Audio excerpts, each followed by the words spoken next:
السلام عليكم ورحمة الله وبركاته. الحمد لله والصلاة والسلام على رسول الله وعلى آله وصحبه ومن تبعهم بإحسان إلى يوم الدين أما بعد.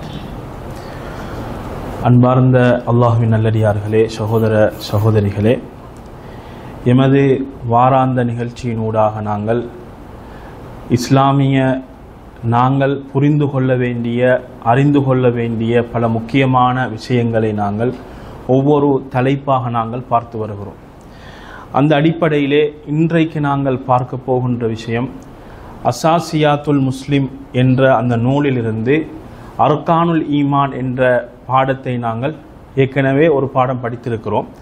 இன்றைக்கு இரண்டாவது பாடம். கடைசியாக அதாவது முதலாவது பாடத்தில் நாங்கள் என்ன படித்தோம் என்கிறத கொஞ்சம் மீட்டிட்டு நாங்கள் என்ன செஞ்சிடலாம், இரண்டாவது பாடத்துக்கு போய் தரலாம். அப்போ நாங்கள் அர்கானுல் ஈமான் அதில் எத்தனை சொன்னோம்? அர்கானுல் ஈமான் எத்தனை இருக்குது? 6 இருக்குது. சரி, அதில் முதலாவது விஷயம் என்ன சொன்னோம்? அல்லாஹுவை நம்புதல், இல்லையா? அல்லாஹுவை நம்புதல். அதில் ஈமான் என்றால் என்ன? இந்த நாங்கள் இந்த ஈமான் சம்பந்தப்பட்ட ஒரு விஷயம் என்பதால் இப்போ அர்கானுல் ஈமான், ஈமானின் தூண்கள். இப்போ அர்கான் என்ற ஒரு பகுதியை நாங்கள் விளங்கப்படுத்தினோமா இல்லையா? இப்போ நாங்கள் அர்கானுல் ஈமான், அதே மாதிரி நீங்கள் பார்த்தீங்கன்னா அர்கானு சலா. இந்த அர்கான்டா என்ன சொன்ன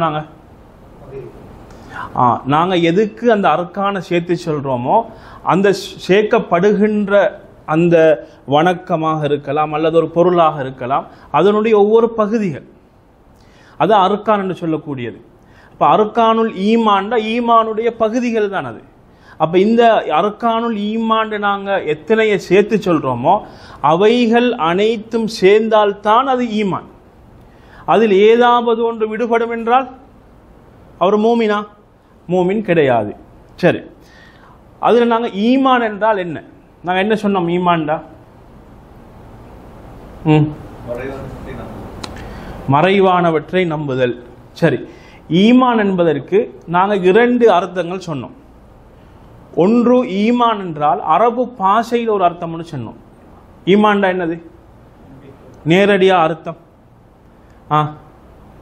உண்மைப்படுத்துதல். அத்தஸ்தீகு மால் இக்ரார், ஒன்றை ஏற்று அதை உண்மைப்படுத்துதல். அப்படின்னா உள்ளத்தால் என்ன செய்யறது?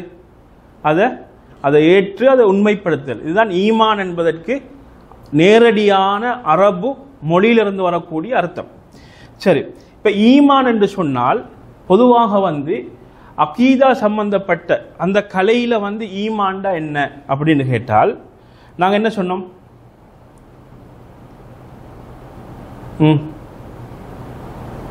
ஹுவ தஸ்தீக் பில் கல்ப் வ கௌலுன் பில் லிசான் வ அமலுன் பில் ஜவாரிஹி வல் அர்கான், இல்லையா? இதை சொன்னோமா இல்லையா? மறந்து இல்லையா? சரி, அப்போ என்னது? ஹுவ தஸ்தீகுன் பில் கல்ப், உள்ளத்தால் ஏற்று அதை உண்மைப்படுத்துதல், அதே நேரத்தில் நாவால் மொழிதல். அந்த அடிப்படையில் எங்களுடைய உடல் உறுப்புகள் இருந்து வரக்கூடிய அந்த செயற்பாடுகள் எல்லாம் அதை உண்மைப்படுத்தக்கூடியதாக இருக்கணும். அப்ப ஒரு மூமின் என்று சொல்லக்கூடியவன் அவனுடைய நம்பிக்கை தான் அவனுடைய முழுமையாக இருக்கணும். அவன் உள்ளத்தால நம்பினது அவனுடைய நாவால வரும். அப்ப நாவால வரக்கூடியது அவனுடைய செயல்பாட்டில் வரும். அப்ப முழுமையாக வரக்கூடியது தான் என்ன சொல்றது? நாங்க ஈமான் என்று சொல்றது அகீதாவுடைய அந்த அடிப்படையில். சரி, இப்போ அர்கானுல் ஈமான்ல நாங்கள் முதலாவது என்ன பார்த்தோம்? அல் ஈமானு பில்லா, அல்லாஹுவை நம்புதல். இந்த அல்லாஹுவை நம்புதல் என்ற பகுதியில் நாங்கள் அல்லாஹுவை எவ்வாறு நம்பணும் என்ற ஒரு பகுதியை பார்த்தோம். அதில் முதலாவது நாங்கள் எதை நம்பணும்? எதை நம்பணும் சொன்னோம்? சரி, ஒருவர் உங்கள்கிட்ட கேட்குறாரு, அல்லாஹுவை எப்படி நம்புறது அப்படின்னு கேட்குறாரு. அப்போ நீங்கள் அவருக்கு என்ன பதில் சொல்ல போறீங்க? எப்படி சொல்ல போறீங்க? அவன் தனித்தவன்,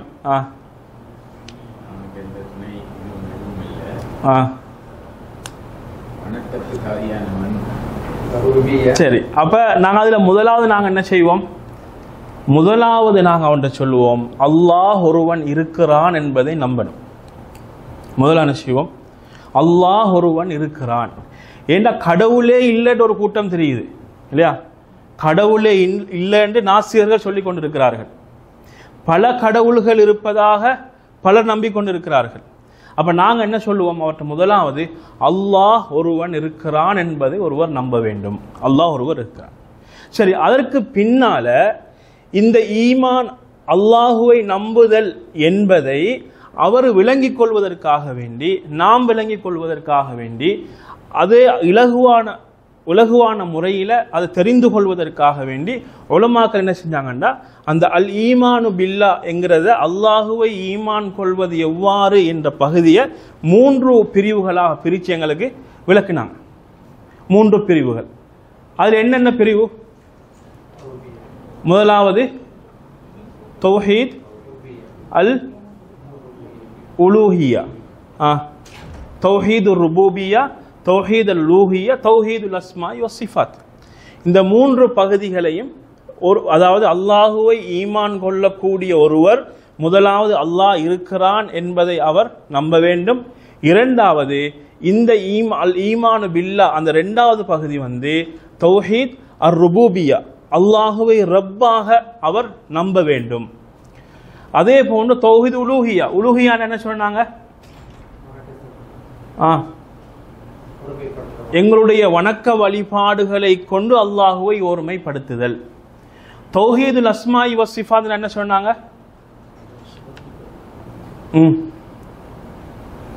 அல்லாஹுடைய திருநாமங்கள், அவனுடைய வர்ணனைகள், இவைகள் குர்ஆனில் அதே போன்று சஹீஹான ஹதீஸுகளில் எவைகள் எல்லாம் வந்திருக்குதோ அவைகளை நாங்கள் அப்படியே நம்புதல். அதில் எந்த விதமான கருத்து மாற்றங்களுமோ, அதில் எந்த விதமான வகை கற்பிப்பதோ அல்லது உதாரணம் சொல்வதோ எதுவுமே கிடையாது, அல்லது அதை நிராகரிப்பதோ எதுவுமே கிடையாது. எப்படி குர்ஆனிலும் சஹீஹான ஹதீஸுகளில் வந்திருக்குதோ அதை அவ்வாறே நாங்கள் நம்புவது. எங்களுக்கு புதிதாக அல்லாஹ்வுடைய திருநாமங்களை உருவாக்க முடியுமா? இப்ப நான் ஒரு ஆள் நினைக்கிறாருன்னா, இப்ப இந்த பெயர் அல்லாஹ்க்கு சூட்டினா நல்லா இருக்கும், அவர் உருவாக்க முடியுமா? முடியாது. ஏன் முடியாது? இது தௌகீஃபியா, குர்ஆன் சஹீஹான ஹதீஸுகள் எதை எமக்கு சொல்கிறதோ அவைகள் மாத்திரமே. அப்ப இந்த பகுதியெல்லாம் நாங்கள் என்ன சொன்னோம்? நாங்கள் தெளிவாக விளங்கப்படுத்தினோம். நாங்கள் அடுத்தது அஸ்மா சிஃபாத்தில் ஒரு பொது விதி ஒன்று சொன்னோம். யாருக்கு ஞாபகம் இருக்குது?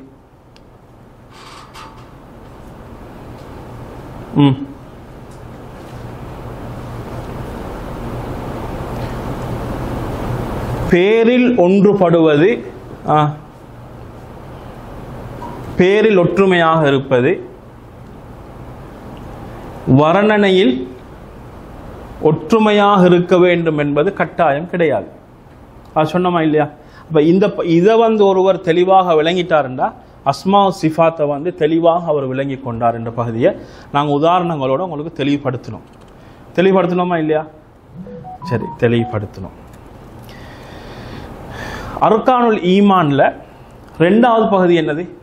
இப்ப இன்றைக்கு நாங்கள் பார்க்க போற பாடம் 2வது பகுதி அல் ஈமானு பில் மலாயிகா, மலக்குமார்களை ஈமான் கொள்ளுதல், நம்புதல். அப்ப இது ஈமானுடைய அர்கான்கள்ல உண்டு. அதே நேரத்தில் ஒருவர் அல்லாஹுவை நான் நம்புவேன், மலக்குமார்களை நம்ப மாட்டேன் என்று சொன்னால் அவருடைய ஈமான் பரிபூர்ணமாகுமா? அவர் மூமினாக கருதப்படுவாரா? இல்ல, கருதப்பட மாட்டார். அப்ப மலக்குமார்களை ஈமான் கொள்வது, நம்புவது என்பது மிக முக்கியமான ஒன்றாக இருந்து கொண்டிருக்கிறது. அதே நேரத்தில் ஈமானுடைய அர்கான்களில் ஒன்றாக இருந்து கொண்டிருக்கிறது.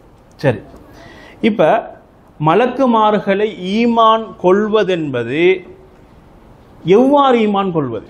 இப்ப மலக்குமார்கள் அவர்களை நான் நம்புகிறேன் என்றால் போதுமா? அவர்களை எப்படி நாங்கள் ஈமான் கொள்ள வேண்டும்?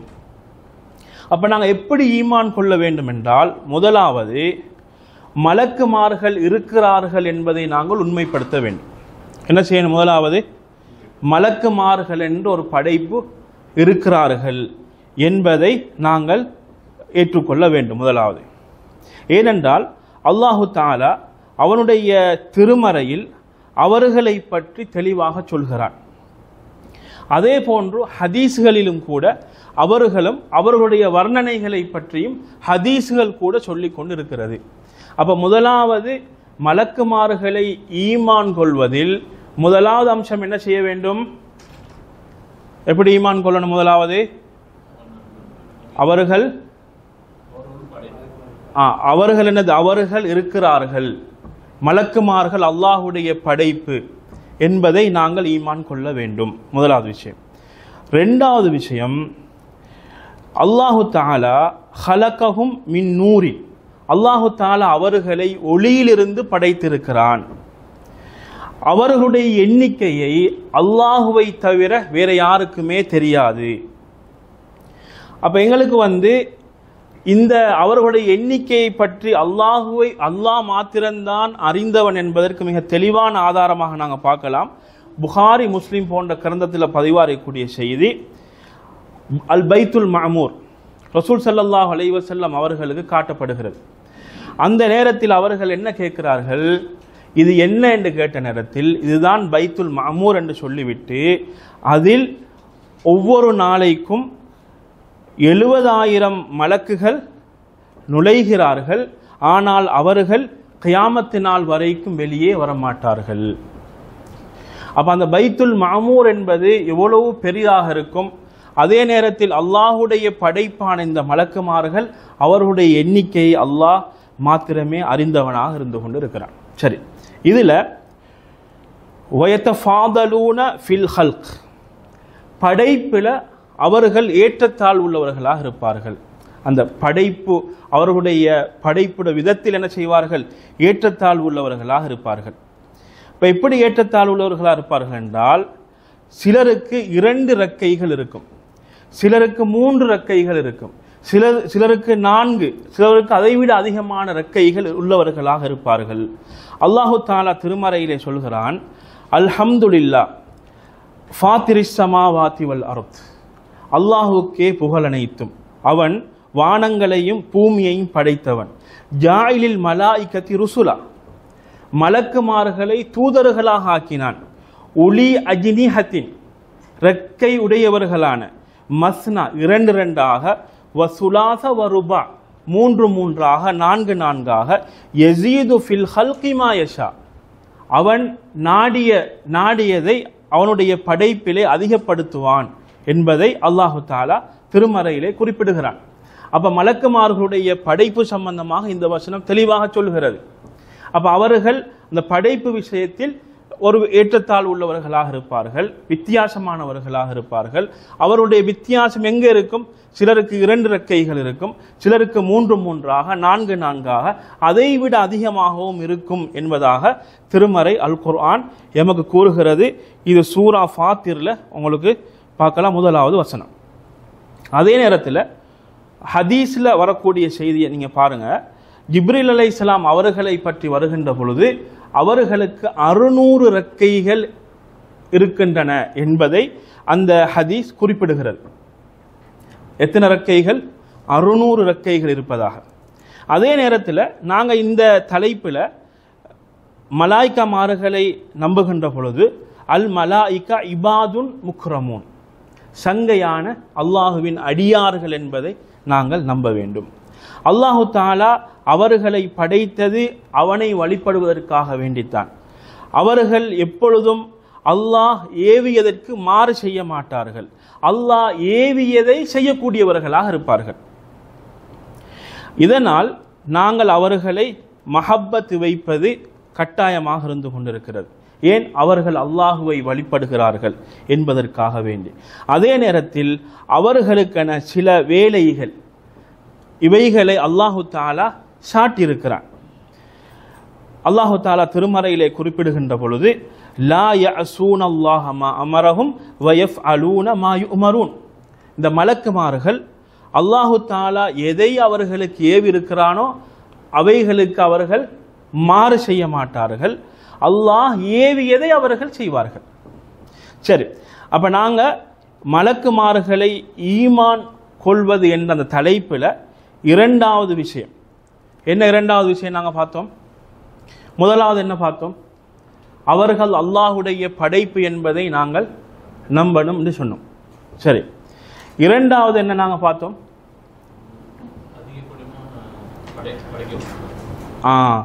அவர்களை அல்லாஹு தாலா ஒளி மூலமாக படைத்தான். அதே நேரத்தில் அவர்களுடைய எண்ணிக்கை அல்லாஹுவை தவிர வேற யாருக்கும் தெரியாது. அவருடைய படைப்பு சம்பந்தமாக நாங்கள் பார்த்தோம். அப்ப படைப்பு சம்பந்தமாக நாங்கள் என்னென்ன நம்ப வேண்டும்? படைப்பு ரீதியாக ஒருத்தருக்கொருத்தர் வித்தியாசமாக இருப்பார்கள். அவர்களுடைய எண்ணிக்கை அல்லாஹுவை தவிர வேற யாருக்கும் தெரியாது. அப்ப அல்லாஹு தாலா திருமறையில் என்ன சொல்கிறான்? அவர்கள் 2 இறக்கையுடையவர்களாக, அதே போன்று 3 இறக்கைகளுடையவர்களாக, 4 இறக்கைகளுடையவர்களாக.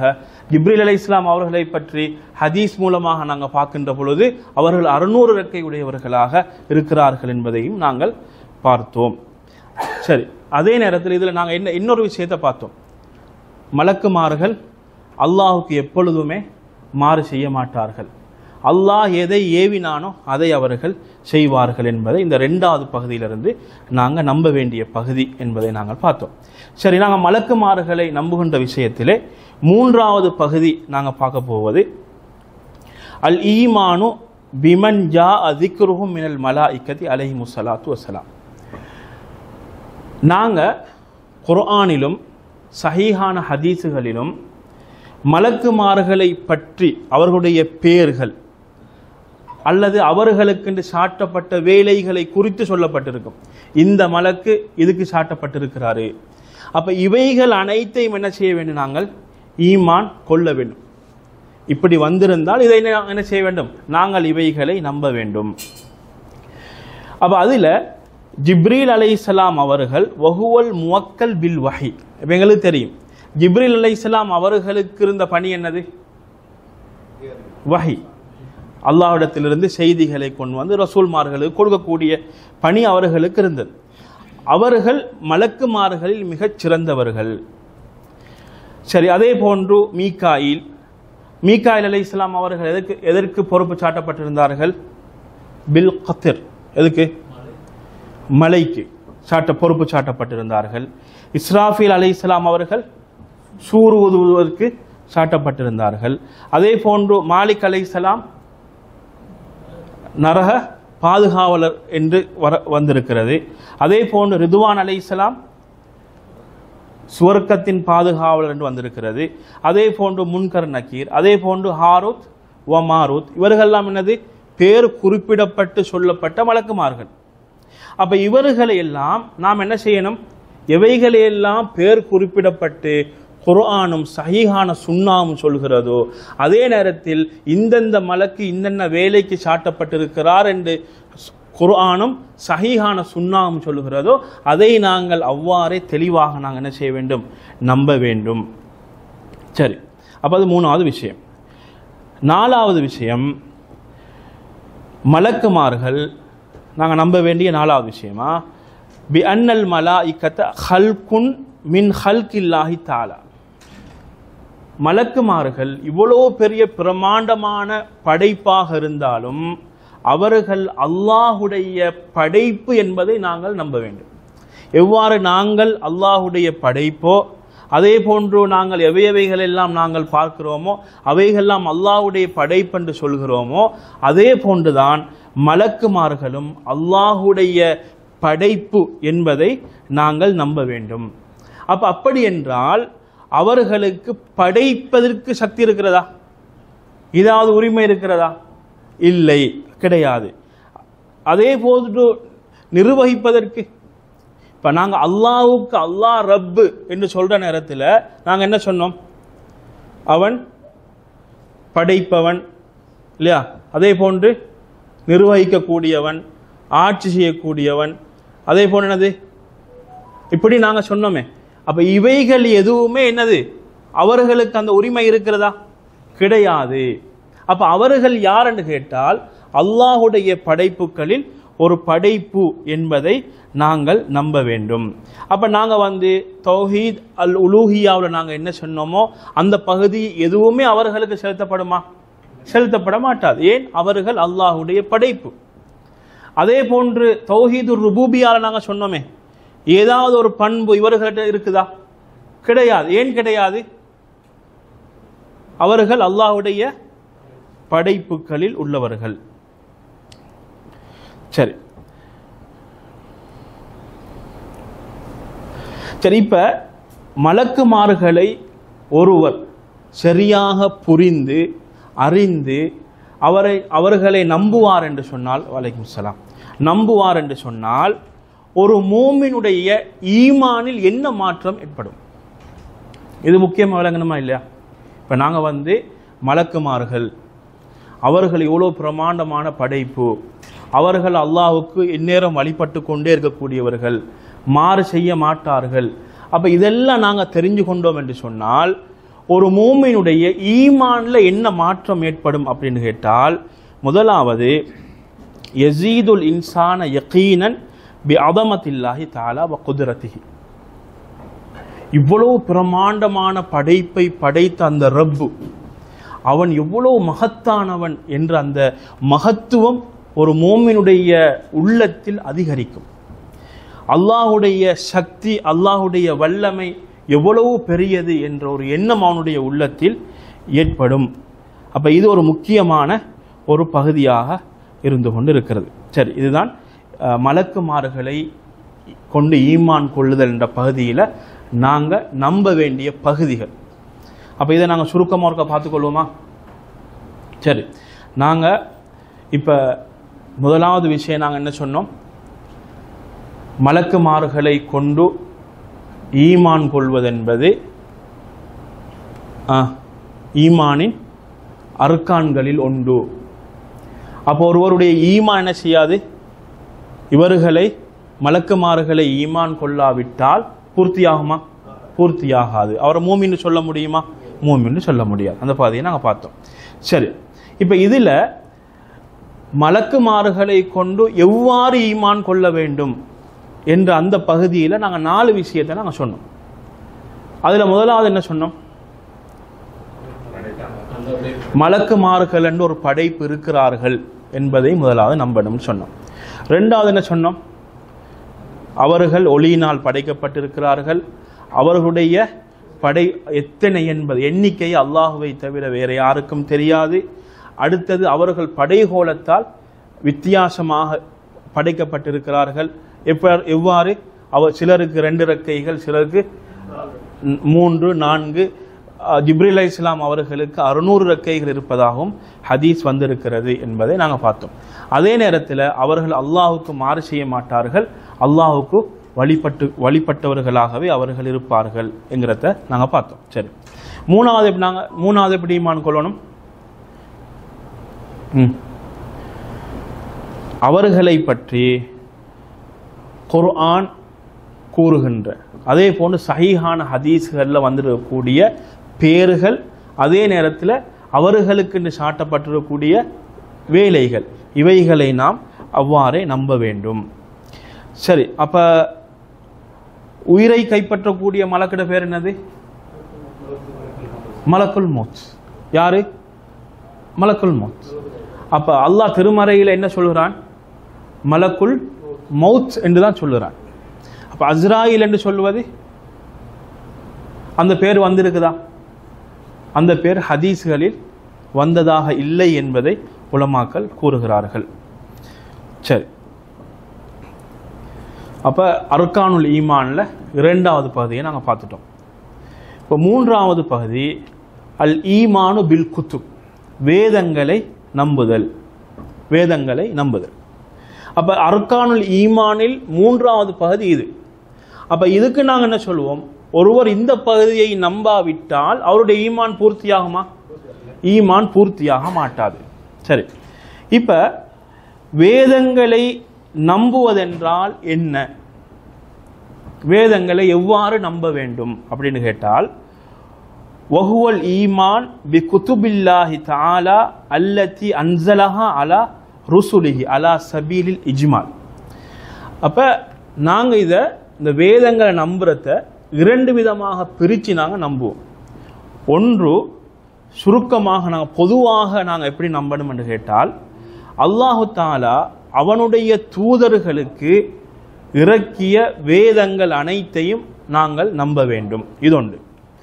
ஏன் அல்லாஹு தாலா திருமறையிலே குறிப்பிடுகிறான், கூலு ஆமன்னா பில்லாஹி, நீங்கள் சொல்லுங்கள் அல்லாஹுவை கொண்டு நாங்கள் ஈமான் கொண்டோம். வமா உன்சில இலைனா, எங்களுக்கு இறக்கப்பட்டதையும் நாங்கள் என்ன செய்தோம், நாங்கள் ஈமான் கொண்டோம். வமா உன்சில இலா இப்ராஹிம், இப்ராஹிம் அலைஹிஸ்ஸலாம் அவர்களுக்கு இறக்கப்பட்டது. அதே போன்று வ இஸ்மாயில் வ இஸ்ஹாக் வ யாக்கூப், என்னது இந்த நபிமார்களுக்கு இறக்கப்பட்டது. வல் அஸ்பாத், அஸ்பாத்துகள் என்று சொல்லக்கூடிய ஒரு நபிமார்கள், இவர்கள் யார் என்பதில் எனது கருத்து வேறுபாடு இருக்குது. ஆனால் யாக்கூப் அலைஹிஸ்ஸலாம் அவர்களுடைய பிள்ளைகள் என்ற ஒரு கருத்து சொல்லப்படுகிறது. அப்போ யாக்கூப் அலைஹிஸ்ஸலாம் அவர்களுடைய பிள்ளைகள், அப்போ இவர்களுக்கு இறக்கப்பட்ட வேதங்களோ அல்லது எனது சுஹுஃபுகளோ. வமா ஊத்திய மூசா, மூசா அலைஹிஸ்ஸலாம் அவர்களுக்கு கொடுக்கப்பட்டது. வ ஈசா வமா ஊத்திய நபியூன், இன்னும் எனது நபிமார்களுக்கு கொடுக்கப்பட்டது. மிர் ரப்பிஹிம், அவர்களுடைய ரப்பிடத்திலிருந்து இன்னும் நபிமார்களுக்கெல்லாம் என்னென்ன கொடுக்கப்பட்டிருக்குதோ அவைகள் அனைத்தையும் நாங்கள் என்ன செய்கிறோம், நாங்கள் நம்புவோம், நாங்கள் ஈமான் கொண்டோம் என்று நீங்கள் கூறுங்கள். லா நுஃபர்ரிகு பைன அஹதி மின்ஹும், அவர்களுக்கு மத்தியில் நாங்கள் என்ன செய்ய மாட்டோம், வேறுபாடு காட்ட மாட்டோம். வ நஹ்னு லஹு முஸ்லிமூன், நாங்கள் அவனை அதாவது ஏற்றுக்கொண்டவர்களாக நாங்கள் இருக்கிறோம் என்பதை அல்லாஹு தாலா குறிப்பிடுகிறான். இது சூரா அல் பக்ராவில் 136வது வசனமாக இருந்து கொண்டு இருக்கிறது. சரி, இது நாங்கள் பொதுவாக வேதங்களை நம்புவது என்ற பகுதியை நாங்கள் இந்த வசனமே நமக்கு தெளிவாக விளக்குகிறது. அதே நேரத்தில் எஜிபுல் ஈமான் அலா வஜ்ஹில் ஹுசூஸ், இப்போ வேதங்களை ஈமான் கொள்றதுல முதலாவது பகுதி நாங்கள் பொதுவாக என்ன செய்யணும், நாங்கள் இந்த பகுதியை நம்பணும். என்னொன்று குறிப்பாக என்று சொல்லி வார நேரத்தில் நீங்கள் பார்க்கலாம், திருமறையில் அந்த சில நபிமார்களை சொல்லி அவர்களுக்கு கொடுக்கப்பட்ட வேதங்களுடைய பேர்களும் சொல்லப்பட்டிருக்குது. அப்போ நாங்கள் என்ன செய்வோம், இந்த இடத்துல குறிப்பாக இந்த நபிக்கு இந்த வேதம் கொடுக்கப்பட்டது என்பதையும் சேர்த்து நாங்கள் என்ன செய்வோம், நாங்கள் நம்புவோம். அப்போ வேதங்களை நம்புவது ரெண்டு வகையில் நாங்கள் நம்பணும். ஒன்று என்னது, பொதுவாக, அதாவது இந்தந்த நபிக்கு இன்னென்று கொடுக்கப்பட்டது என்று வராத பகுதிகளில் அல்லாஹ் திருமறையில் என்ன சொல்கிறான், நாங்கள் நபிமார்களுக்கு நாங்கள் வேதம் கொடுத்தோம்னு சொல்கிறானா இல்லையா, அதை நாங்கள் பொதுவாக நம்புவது. இரண்டாவது, இந்தந்த நபிக்கு இந்தந்த வேதத்தை கொடுத்ததாக சொல்கிறான். அப்போ அந்த பேர் குறிப்பிட்டு வருகின்ற பொழுது நாங்கள் குறிப்பாக நாங்கள் என்ன செய்வோம், இந்த நபிக்கு இந்த வேதம் கொடுக்கப்பட்டிருக்கிறது என்பதை குறிப்பாக நம்ப வேண்டும். சரி, அதில் நீங்கள் பார்த்தீங்கன்னா இப்ராஹிம் அலைஹிஸ்ஸலாம் அவர்களுக்கு கொடுக்கப்பட்ட சுஹஃப் இப்ராஹிம், அதே போன்று தௌராத் யாருக்கு கொடுக்கப்பட்டுச்சு, மூசா அலைஹிஸ்ஸலாத்துக்கு. ஜபூர் தாவூத் அலைஹிஸ்ஸலாத்துக்கு. இன்ஜீல் ஈசா அலைஹிஸ்ஸலாத்துக்கு. அல் குர்ஆன் முஹம்மது ஸல்லல்லாஹு அலைஹி வஸல்லம் அவர்களுக்கு. சரி, இது அப்போ இதை நாங்கள் இது என்ன செய்யணும், இதை குறிப்பாக நம்ப வேண்டும். சரி, இதில் இன்னொரு விஷயத்தை நாங்கள் விளங்கணும் என்றால், வஜமீல் குத்துப் அல் முனஸ்ஸலா கான சஹீஹத்தன் வக்த நுஸூலிஹா. இப்போ நாங்கள் முன்னால் குறிப்பிட்டு சொன்ன வேதங்கள் இருக்குதே, அந்த வேதங்கள் அல்லாஹ்விடத்திலிருந்து அந்த நபிக்கு வருகின்ற பொழுது, அந்த நபி இருந்த காலத்தில் கூட அது என்ன இருந்தது, சஹீஹாத்தாக இருந்துச்சு. அந்த அல்லாஹுடைய வேதமாக இருந்துச்சு. அதுக்கு பிறகு என்ன வந்துச்சுன்னு சொன்னால், ஒன்றோ அது இல்லாமலாக்கப்பட்டுச்சு, அல்லது அதில் வார்த்தைகள் மாற்றப்பட்டுச்சு, அல்லது அதனுடைய வசனங்கள் எல்லாம் நீக்கப்பட்டது. இவ்வாறு பல விஷயங்கள் அதில் நடந்த ஒன்றாக இருந்து கொண்டிருக்கிறது. இப்ப வேதங்கள் சொல்றார்களே, இப்ப சொல்லக்கூடிய வேதங்கள் சொல்லக்கூடியவைகள் இந்த கைவரிசைகள்லாம் நடந்த ஒன்றாகவே காணப்படுகிறது. ஆனால் குர்ஆனை தவிர, குர்ஆனை அல்லாஹ் பாதுகாப்பதாக பொறுப்பெடுத்திருக்கிறான் இல்லையா. அல்லாஹ் என்ன செய்கிறான், கியாமத்து நாள் வரைக்கும் அதை பாதுகாப்பான். அதில் எந்தவித மாற்றங்களும் எந்தவித நீக்கல்களும் அதில் என்ன செய்யாது, வரமாட்டாது. அல்லாஹு தஆலா குறிப்பிடுகின்ற பொழுது இன்னா நஹ்னு நஸ்ஸல்னா ذிக்ர், நாங்கள் என்ன செய்தோம், குர்ஆனை நாங்கள் இறக்கினோம், வ இன்னா லஹு லஹாஃபிதூன், அதை நாங்களே பாதுகாப்போம் என்பதாக கூறுகிறார். அதே நேரத்தில் குர்ஆனுக்குரிய மிகப்பெரிய மகிமை என்ன தெரியுமா, ஹுவ நாசிஹுன் லிஜமீஇ மா கப்லஹு மின் குதுபின் முனஸ்ஸலா. அப்போ இது குர்ஆனுக்கு முன்னால் வந்த அனைத்து வேதங்களையும் மாற்றி அமைக்கக்கூடியது. நாசிஹ் முடிஞ்சு. அப்போ இப்போ நாங்கள் எதை நம்ப வேண்டியது, குர்ஆனை தான். இப்போ தௌராத்து தான் அதன் வடிவில் இருக்குது என்று சொன்னாலும் இப்போ எது செல்லுபடியாகும், குர்ஆன் தான். ஏன்னா குர்ஆன் வந்ததோடு அதனுடைய காலம் முடிந்து விட்டது. சரி, அப்போ நாங்கள் வேதங்களை நம்புகின்ற விஷயத்தில் நாங்கள் எப்படி நம்பணும்? முதலாவது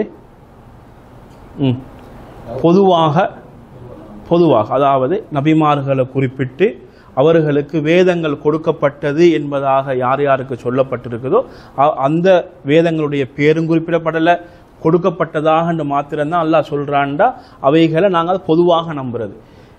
இன்னும் சில இடங்கள் அல்லாஹ் என்ன சொல்கிறான், நபிமார்களையும் சொல்லி வேதங்களுடைய பேர்களையும் சொல்றான். அதை நாங்கள் என்ன செய்யணும், குறிப்பாக நாங்கள் நம்பணும். சரி, அதே நேரத்தில் நாங்கள் எதை நம்பணும், அவைகள் அந்த வேதங்கள் குறிப்பிட்டு சொல்லப்பட்ட வேதங்கள் இறக்குகின்ற பொழுது சரியாகத்தான் இருந்தது, அதற்கு பின்னால் என்ன செய்யப்பட்டது, மாற்றப்பட்டது, அல்லது அவைகள் ஒழிக்கப்பட்டது, இல்லாமலாக்கப்பட்டது என்பதை நாங்கள் நம்ப வேண்டும்.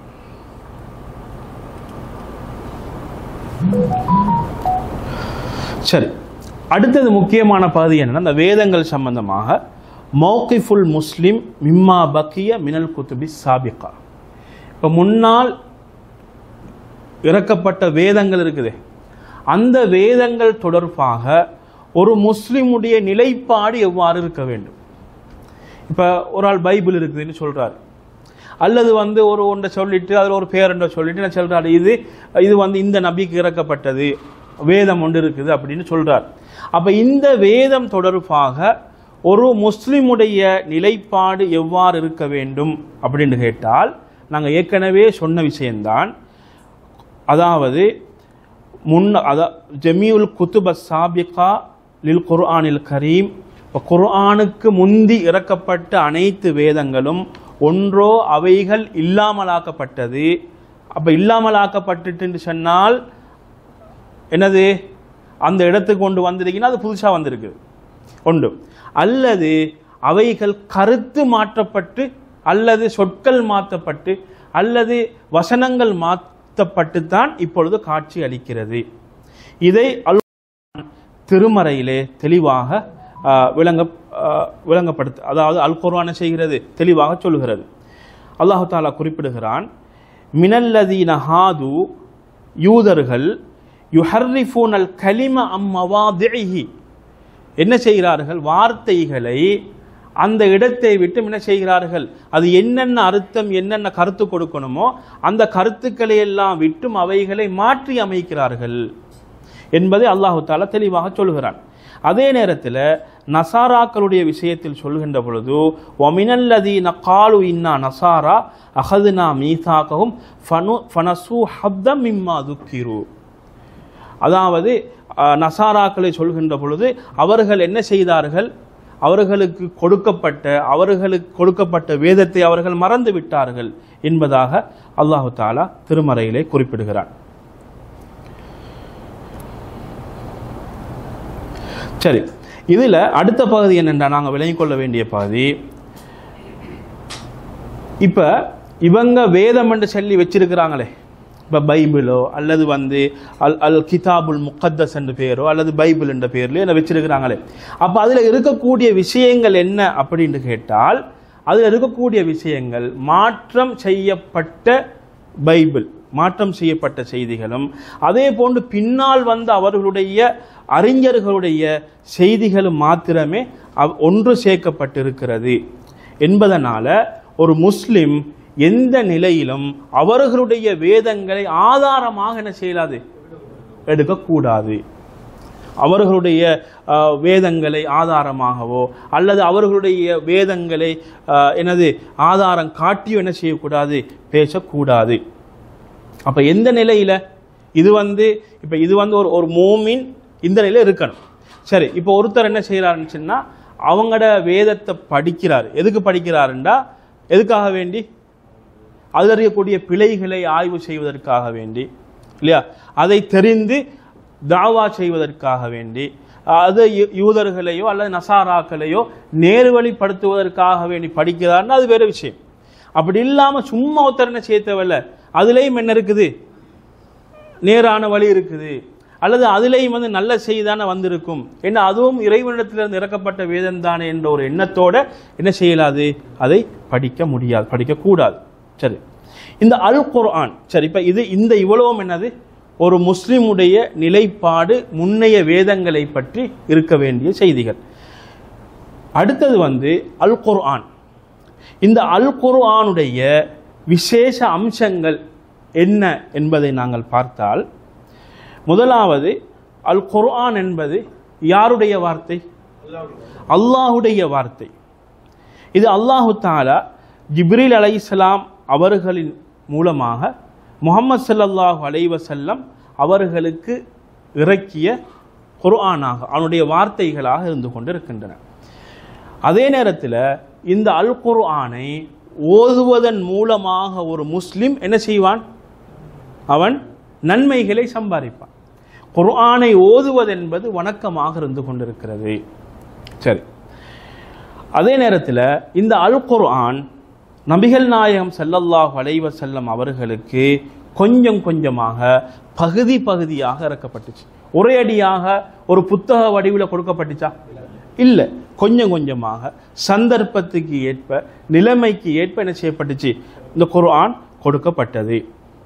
அதே நேரத்தில் ரசூல் ஸல்லல்லாஹு அலைஹி வஸல்லம் அவர்களுக்கு முதலாவது இறங்கிய வசனங்கள் என்ன? இக்ரா. இக்ரா எத்தனையாவது வசனம் வரைக்கும்? 5வது வசனம் வரைக்கும் என்ன செய்யப்பட்டுச்சு, ரசூல் ஸல்லல்லாஹு அலைஹி வஸல்லம் அவர்களுக்கு இறக்கப்பட்டுச்சு. அதே நேரத்தில் இந்த அல் குர்ஆனுடைய அடுத்த சிறப்பம்சம் தான் முஅஜிஸத்துல்லாஹி அல் ஹாலிதா, அல்லாஹுடைய நிரந்தரமான ஒரு அற்புதமாக இந்த அல் குர்ஆன் இருந்து கொண்டிருக்கிறது. எந்த அளவுக்கு என்று சொன்னால், ரசூலுல்லாஹி ஸல்லல்லாஹு அலைஹி வஸல்லம் அவர்கள் 1400 வருடங்கள் அந்த கால பகுதியிலிருந்து இன்றைக்கு வரைக்கும் எப்பொழுது அல் குர்ஆன் இறங்கிச்சோ அந்த காலத்திலிருந்து இன்று வரைக்கும் கியாமத்து நாள் வரைக்கும் ஒரு சவாலை இட்ட வண்ணம் தான் இருக்கிறது. என்ன சவால் அது?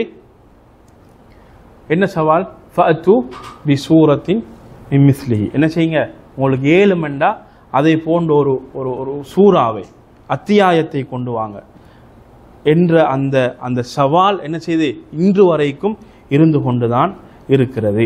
அதே நேரத்தில் நீங்கள் குர்ஆனுடைய சிறப்பம்சம் என்னென்னா, அதில் நிறைய அற்புதங்கள் அடங்கியிருக்கிறது. அறிவியல் ரீதியாக பார்க்கலாம், அல்லது பாஷை ரீதியாக பார்க்கலாம், வரலாறு, மார்க்கம் மேம்படுத்தல், இப்போ இவைகளெல்லாம் நிறைய அற்புதங்கள், ஒவ்வொரு பகுதியிலையும் ஒவ்வொரு கோணத்திலும் அற்புதங்கள் நிறைந்ததாகவே அல் குர்ஆன் காணப்படுகிறது. அதே நேரத்தில் இந்த அல் குர்ஆனுடைய சிறப்பு என்னென்றால் பாதுகாக்கப்பட்டது, யாராலும் எதுவுமே செய்ய முடியாது. அதே நேரத்தில் இந்த அல் குர்ஆனுடைய அடுத்த சிறப்பு என்னென்றால், ரசூல் ஸல்லல்லாஹு அலைஹி வஸல்லம் அவர்கள் ஜிப்ரீல் அலைஹிஸ்ஸலாம் அவரிடத்திலிருந்து செவியுற்றார்கள், அதை மனனம் செய்தார்கள், அதை தனது தோழர்களுக்கு ஓதி காட்டினார்கள். அதே நேரத்தில் தோழர்களில் சிலர் குத்தாபுல் வஹீன் சொல்லக்கூடியவர்கள், வஹி எழுதக்கூடிய சஹாபாக்கள், அவைகளை என்ன செய்தார்கள், எழுதி கொண்டார்கள். அபூபக்கர் ரலியல்லாஹு அன்ஹு அவர்களுடைய காலத்தில் அது ஒரு குர்ஆனாக, ஒரு நூல் வடிவிலே, ஒரு மொத்த வடிவிலே அது ஒன்று சேர்க்கப்படுகிறது. சரி, குர்ஆன் ஓதுவது ஒரு வணக்கமாக இருந்து கொண்டு இருக்கிறது. குர்ஆன் ஓதுவது என்னது? வணக்கமாக இருந்து கொண்டு. ஒரு எழுத்து ஓதினால் ஒரு எழுத்துக்கு 10 நன்மை என்ற வீதம் அல்லாஹு தஆலா அந்த குர்ஆனை ஓதுவதற்கு கொடுக்கிறான். இவ்வளவு மகிமைகளை கொண்டதாகவே அல் குர்ஆன் காணப்படுகிறது. அது மாத்திரமல்ல, இந்த அல் குர்ஆன் மனனம் செய்வதற்கு மிகவும் இலகுவான ஒன்றாக அல்லாஹ் மாற்றியிருக்கிறான். அரபு பாஷை பேசக்கூடியவர்களுக்கு மாத்திரமல்ல, அரபே தெரியாதவர்களுக்கு அரபேனது பேச தெரியாதவர்களுக்கு, அரபு மொழியே கண்டில்லாதவர்களுக்கு கூட இந்த அல் குர்ஆனை மரணம் செய்கின்ற அந்த இலகுவான வழியை அல்லாஹு தாலா அமைத்து வைத்திருக்கிறார். எங்களுக்கு பார்க்கலாம். அதே நேரத்தில் இந்த குர்ஆனுடைய சிறப்பம்சம் என்னென்றா, சிறு வயதிலே குர்ஆனை மரணமாக்கிறார்கள். எத்தனை வயது? 7 வயது, 8 வயது, 9 வயது என்ற அந்த வயது, சிறு வயதிலேயே குர்ஆனை மரணம் செய்யக்கூடிய ஒரு சக்தியை, அதே போன்ற ஒரு மகிமையை இந்த அல் குர்ஆனுக்கு அல்லாஹு தாலா வைத்திருக்கிறான் என்ற இந்த தகவலோட இன்றைய வகுப்பை நாங்கள் முடித்துக்கொள்வோம். வ ஆகிரு தாவானா அல்ஹம்துலில்லாஹி ரப்பில் ஆலமீன்.